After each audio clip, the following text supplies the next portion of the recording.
जनक जी कह रहे हैं कि हमारी कन्या कुंवारी रह जाएगी, कोई धनुष तोड़ने वाला नहीं हुआ। अब जब धनुष नहीं टूटेगा तो मेरी प्रतिज्ञा कैसे पूरी होगी? जनक जी प्रतिज्ञा करें। क्या प्रतिज्ञा है? जो धनुष को तोड़ेगा वो सीता जी से नाता जोड़ेगा। और देखा कि कोई नहीं तोड़ पाया तो जनक जी विलाप करने लगे। अरे यहां तक कर दिया, अब क्या बैठे हो, जाओ उठो। तजो वास निज निज गृह जाओ, लिखा न विधि वैदे विबाहु। और कहा कोई वीर अपने को मत कहना, अब जनि को माखे फटमानी, वीर विहीन मही मैं जानी। जनि को माखे तो माखे लखन कुटिल भय मोह।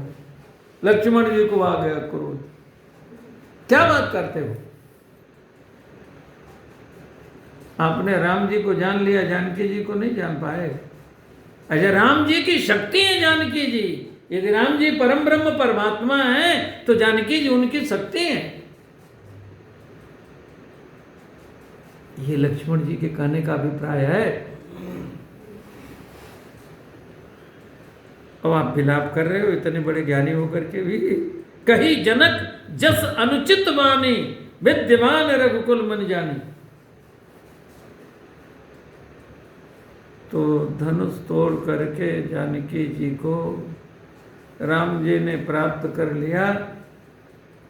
अब क्या बचा है? गोस्वामी जी लिख रहे हैं, विश्वामित्र जी ने कहा, कह मोनि सोनो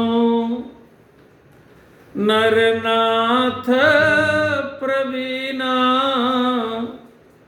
रहा विवाह चाप अधीना। विवाह तो धनुष के अधीन था। टूटत हे धनु भयवो विबाहु, सुर नर नाग विदित सब काहू। फिर भी तदपि जाय तुम करहु अब, जथा वंश व्यवहार। बोझ विप्र कुल वृद्ध गुरु, वेद विदित आचार। आनहु पद शरथ ही बुलाए। समाचार भेजिए, दशरथ जी को बुलवाइए और बारात आवे चकाचक, है ना, और मंगल गीत हो। चौथे विवाह की कथा। सिया जो बने दुल्हन, दुल्हा बने हैं श्री राम, ये कथा हो। तो ये 4 कथा होगी, 4 कथा 4 दिन। आज पहली कथा कह रहे हैं। कौन सी कथा? मन के समर्पण की, स्वयंवर की कथा।